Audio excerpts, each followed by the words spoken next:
എത്ര മീറ്റർ തുണി നമ്മുടെ കയ്യിലുണ്ടെങ്കിലും അത് വെച്ചുകൊണ്ട് നമുക്കൊരു പെർഫെക്റ്റ്ലി പ്ലീറ്റഡ് സ്കേർട്ട് ചെയ്യുന്നൊരു മെത്തേഡ് പറഞ്ഞു തരട്ടെ. ഈ ഒരു മെത്തേഡിൽ നമുക്ക് ഇത്ര മീറ്റർ തുണിയുണ്ട്, അത് വെച്ചുകൊണ്ട് ഒരു പെർഫെക്റ്റ്ലി പ്ലീറ്റഡ് സ്കേർട്ട് എങ്ങനെ ചെയ്യുമെന്നാണ് പറയുന്നത്. ഇനി അടുത്തത്, നമുക്കൊരു പെർഫെക്റ്റ്ലി പ്ലീറ്റഡ് സ്കേർട്ട് തയ്ക്കണം, പക്ഷേ എത്ര മീറ്റർ ഫാബ്രിക് നമുക്ക് എടുക്കണം എന്നറിയില്ല. അതിന് വേണ്ടിയിട്ട് വേറൊരു ഫോർമുലയുണ്ട്, അത് ഞാൻ അടുത്ത വീഡിയോയിൽ ചെയ്യും. അപ്പോൾ നമുക്ക് ഈ ഒരു മെത്തേഡ് നോക്കാം. ഫസ്റ്റ് നമ്മൾ ലെങ്ത് എഴുതണം. നമുക്ക് എത്ര മീറ്റർ ഫാബ്രിക്കാണ് കയ്യിലുള്ളതെന്ന്. എനിക്കൊരു 4 മീറ്റർ ഫാബ്രിക്കാണുള്ളത്. 4 മീറ്ററിനെ നമ്മൾ ഇഞ്ചസിലോട്ടാക്കുമ്പോൾ 158 ഇഞ്ചാണ്. ഇത് നമ്മൾ ജസ്റ്റ് ഗൂഗിൾ ചെയ്ത് നോക്കിയാൽ മതി, അല്ലാതെ നമ്മൾ ഫോർമുലയൊന്നും പഠിക്കേണ്ട ആവശ്യമില്ല. ഇനി നമുക്ക് സീം അലവൻസ് കൊടുക്കണം എന്ന് പറഞ്ഞാൽ 2 സൈഡും മടക്കി അടിക്കണം. അതിന് വേണ്ടിയിട്ട് ഞാനൊരു 4 ഇഞ്ചാണ് എടുത്തിട്ടുള്ളത്. ഇനി നമുക്ക് ബാലൻസ് എത്ര ഫാബ്രിക്കാണെന്ന് നോക്കാം. അതിന് വേണ്ടിയിട്ട് ഈ 2 മെഷർമെൻറ്റും കൂടെ കുറച്ചാൽ മതി. എന്ന് വെച്ചാൽ 158 നിന്നിട്ട് അതിൻ്റെ സീം അലവൻസ് കുറച്ചാൽ മതി. അപ്പോഴേക്കും നമുക്ക് 154 ഇഞ്ചെന്ന് കിട്ടും. ആ 154ലാണ് നമ്മൾ പ്ലീറ്റ്സ് ഇട്ട് കൊടുക്കാൻ വേണ്ടിയിട്ട്. ഇതാണ് നമ്മുടെ ഫാബ്രിക്കിൻ്റെ ആക്ച്വൽ മെഷർമെൻറ്റ്. ഇനി നമുക്ക് വേസ്റ്റ് അളവ് കണ്ടുപിടിക്കാം. നമ്മുടെ ഇടുപ്പ് വണ്ണം എത്രയാണെന്ന് നോക്കാം. എനിക്കൊരു 30 ഇഞ്ചാണ് വന്നിട്ടുള്ളത്, അത് നമുക്ക് മാർക്ക് ചെയ്യാം. ഇനി അടുത്തതായിട്ട് നമുക്ക് പ്ലീറ്റ്സിൻ്റെ ലെങ്ത് നോക്കാം. എന്ന് പറഞ്ഞാൽ എത്ര വീതിക്കാണ് നമുക്ക് പ്ലീറ്റ്സ് ആവശ്യമുള്ളത്. അത് എനിക്ക് 1 ഇഞ്ചാണ് ആവശ്യം. ഇത് നമുക്ക് ഇഷ്ടമുള്ള രീതിയിൽ എടുക്കാം. 1 ഇഞ്ച് എടുക്കാം, 2 ഇഞ്ച് എടുക്കാം, 3 ഇഞ്ച് എടുക്കാം, അങ്ങനെ ഇഷ്ടമുള്ള രീതിക്ക് എടുക്കാം. 1 ഇഞ്ചൊക്കെയാണ് നമുക്ക് കാണാൻ ഭംഗിയുള്ളത്. പിന്നെ നമ്മുടെ ഇഷ്ടത്തിനനുസരിച്ച് മാറ്റിയും തിരിച്ചുമൊക്കെ എടുക്കാം. ഇനി അടുത്തത് പ്ലീറ്റ്സ് ഇൻടേക്ക് എന്ന് പറഞ്ഞാൽ നമ്മുടെ അകത്തോട്ട് നമ്മൾ വയ്ക്കത്തില്ലേ, ആ ഒരു പ്ലീറ്റ്സിൻ്റെ വിഡ്ത്ത് എത്രയാണ് എന്നാണ് നമ്മൾ നോക്കാൻ പോകുന്നത്. അതിന് വേണ്ടിയിട്ടൊരു ഫോർമുലയുണ്ട്. ആ ഒരു ഫോർമുല നോക്കിയിട്ട് നമുക്ക് കണ്ടുപിടിക്കാം. ഫസ്റ്റ് നമ്മുടെ ഫാബ്രിക്കിന് എത്ര ലെങ്ത് ഉണ്ട് അതിൽ നിന്നിട്ട് നമ്മൾ വേസ്റ്റ്, നമ്മുടെ ഇടുപ്പ് വണ്ണം എത്രയാണ് അത് നമ്മൾ മൈനസ് ചെയ്യണം. എന്നിട്ട് divided by number of pleats, നമുക്ക് എത്ര പ്ലീറ്റ്സ് ആവശ്യമുണ്ട് അത് വെച്ചിട്ട് നമുക്ക് ഡിവൈഡ് ചെയ്യാം. അപ്പോൾ ഇതിൻ്റെ ഈ ഒരു ഫോർമുലയിൽ നമ്മുടെ മെഷർമെൻ്റ് എല്ലാം കൂടി ഇടുമ്പോൾ കറക്റ്റായിട്ട് എത്ര വേണമെന്ന് നമുക്ക് കിട്ടും. നമുക്കറിയാം ഫാബ്രിക്കിൻ്റെ ലെങ്ത് 154 ഇഞ്ചാണ്. 158 എടുക്കരുത്, അത് ടോട്ടൽ ഫാബ്രിക്കാണ്. ആ സീം അലവൻസും കൂടെ കുറച്ചിട്ട് വേണം നമ്മൾ എടുക്കാനുള്ളത്. അതുകൊണ്ട് 154 ഡിവൈഡഡ് ബൈ വേസ്റ്റ് സൈസ് എനിക്ക് 30 അപ്പോൾ 30 ഇഞ്ച് എടുത്തു. ഇനി നമ്പർ ഓഫ് പ്ലീറ്റ്സ് എന്ന് പറയുമ്പോൾ എനിക്ക് 30 ഇഞ്ചാണ് വേസ്റ്റ് അളവ്. 1 ഇഞ്ച് പ്ലീറ്റാണ് വേണ്ടത്. എനിക്ക് 1 ഇഞ്ച് വീതിയിലുള്ള 30 പ്ലീറ്റ്സ് ആണ് ആവശ്യം. എങ്കിലേ എനിക്ക് 30 ഇഞ്ച് വീതി അവിടെ കിട്ടത്തുള്ളൂ.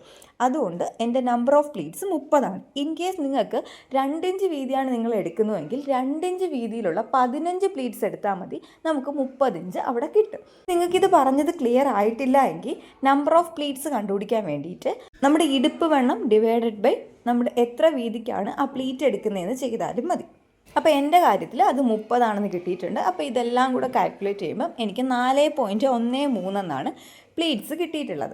ഇത് നമ്മൾ അകത്തോട്ട് പോകുന്ന പ്ലീറ്റിൻ്റെ മെഷർമെൻറ്റാണ്.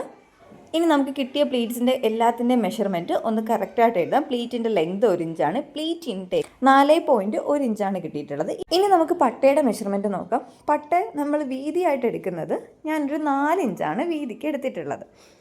അത് കഴിഞ്ഞിട്ട് നമുക്കിനി പട്ടയുടെ നീളം നോക്കാം. പട്ടയ്ക്ക് നീളം എന്ന് പറയുമ്പം നമ്മുടെ വേസ്റ്റിൻ്റെ അളവ് പ്ലസ് ഒരു 4 ഇഞ്ച് വല്ലത് എക്സ്ട്രാ നമുക്ക് ആഡ് ചെയ്യും. കാരണം 2 സൈഡും നമുക്ക് മടക്കി തയ്ക്കേണ്ടതാണ്. അപ്പോൾ അതുകൊണ്ട് ഞാനൊരു 32 ഇഞ്ച് 2 ഇഞ്ച് ആഡ് ചെയ്തേ ഉള്ളൂ. ഇത് നമുക്ക് ഇഷ്ടത്തിനനുസരിച്ച് ചെയ്യാം. ഒത്തിരി ലെങ്ത് ആഡ് ചെയ്യേണ്ട, പകരം നമ്മുടെ ആവശ്യത്തിനനുസരിച്ചിട്ടുള്ള ലെങ്ത് ആഡ് ചെയ്യാം. ഇത് ഞാനൊരു സാരിയാണ് എടുത്തിട്ടുള്ളത്. അപ്പോൾ അതിൻ്റെ മുകളിലത്തെ നമ്മുടെ കസവുണ്ടല്ലോ അത് ഞാൻ വെട്ടി മാറ്റിയിട്ടുണ്ട്. ഇത് നമുക്ക് പട്ടയായിട്ട് വേണമെങ്കിൽ യൂസ് ചെയ്യാം. അപ്പം നമുക്ക് ഈ പട്ടയുടെ വീതി അപ്പം മാറ്റം വരും കേട്ടോ. നമ്മുടെ കയ്യിൽ അവൈലബിൾ ആയിട്ടുള്ളതിൻ്റെ വീതി വെച്ചിട്ട് നമുക്ക് ഇഷ്ടമുള്ളതുപോലെ ചെയ്യാം. ഇനി നമുക്ക് ഓരോ മെഷർമെൻറ്റ്സ് നോക്കിയിട്ട് അതുപോലെ നമുക്ക് സാരിയിൽ അടയാളപ്പെടുത്താം. ഫസ്റ്റ് നമുക്ക് സീം അലവൻസ് മാർക്ക് ചെയ്യാം. സീം അലവൻസ് നമ്മൾ 4 കൊടുത്തിട്ടുള്ളത്. അപ്പോൾ അതിൻ്റെ പകുതി ആദ്യം 2 ഇഞ്ച് നമ്മൾ മാർക്ക് ചെയ്യണം. അത് കഴിഞ്ഞിട്ട് നമ്മൾ മാർക്ക് ചെയ്യണം നമ്മുടെ പ്ലീറ്റിൻ്റെ ലെങ്താണ്. നമ്മൾ പ്ലീറ്റിൻ്റെ ലെങ്ത് 1 ഇഞ്ചായിട്ടല്ലേ എടുത്തിട്ടുള്ളത്. ആ 1 ഇഞ്ചാണ് ഫസ്റ്റ് നമ്മൾ പ്ലീറ്റിൻ്റെ ലെങ്താണ് മാർക്ക് ചെയ്യണത്. അത് 1 ഇഞ്ച് കൊടുത്തിട്ടുണ്ട്. അത് കഴിഞ്ഞിട്ട് പ്ലീറ്റ് ഇൻടേക്ക് നമ്മൾ അകത്തോട്ട് എടുക്കേണ്ടത് എത്രയാണ്, 4.1 ഇഞ്ച്, അത് നമ്മൾ മാർക്ക് ചെയ്തു. ദെൻ വീണ്ടും പ്ലീറ്റിൻ്റെ ലെങ്തായിട്ടുള്ള 1 ഇഞ്ച്, വീണ്ടും 4.1 ഇഞ്ച്. ഇതേ കണക്ക് തന്നെ നമ്മൾ ലാസ്റ്റ് വരെ ഇതേ കണക്ക് ചെയ്ത് പോകണം. നമ്മൾ കറക്റ്റായിട്ടാണ് മെഷർമെൻറ്റ് എടുത്ത് ചെയ്യുന്നതെങ്കിൽ ഓട്ടോമാറ്റിക്കലി ലാസ്റ്റ് ആകുമ്പം 2 ഇഞ്ച് തന്നെ എക്സ്ട്രാ വരും. നമുക്ക് സീം എലമെൻറ്റ്സ് കൊടുക്കാനുള്ള 2 ഇഞ്ച് തന്നെ എക്സ്ട്രാ വരുന്നതായിരിക്കും. ഇനി നമുക്ക് ഈ ഒരു മെഷർമെൻറ്റ് വച്ചിട്ട് നമുക്ക് പ്ലീറ്റ്സ് എടുക്കാൻ തുടങ്ങാം. ഈ 1 ഇഞ്ച് കണ്ടല്ലോ, ആ 1 ഇഞ്ചിൻ്റെ ടിപ്പിൽ വെച്ചിട്ട് വേണം അടുത്ത 1 ഇഞ്ച് വരുന്നത് വരെ, മനസ്സിലായോ? ആ 4.1 ഇഞ്ച് അകത്ത് പോകണം.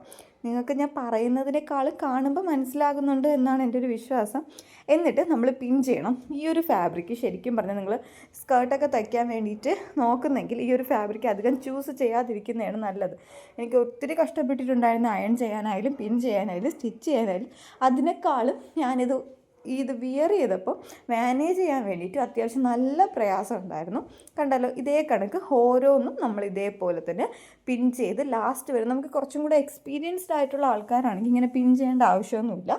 നമുക്ക് ഓട്ടോമാറ്റിക്കലി നമ്മൾ തയ്ക്കുന്ന സമയത്ത് തന്നെ ഇങ്ങനെ ചെയ്താൽ മതി, അടുക്കി ചെയ്താൽ മതി. ബട്ട് എനിക്ക് അത്രത്തോളം പ്രത്യേകിച്ച് ഈ ഒരു തുണി ഒട്ടും തന്നെ മാനേജ് ചെയ്യാൻ പറ്റാത്തതും കൊണ്ട് ഞാൻ എല്ലായിടത്തും പിൻ ചെയ്തിട്ടാണ് ഞാൻ സ്റ്റിച്ച് ചെയ്യുന്നത്.